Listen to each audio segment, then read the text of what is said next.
To change your Google Calendar to dark mode, start by logging into your Google Calendar and navigating to the home screen. Click the gear icon located at the top right, and a drop-down menu will appear. From this menu, select Appearance. You will then be presented with a few options.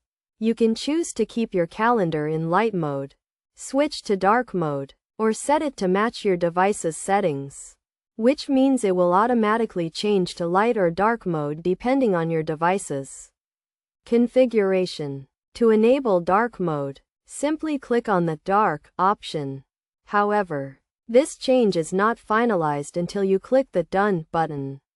Once you've completed these steps, your Google Calendar will be in dark mode.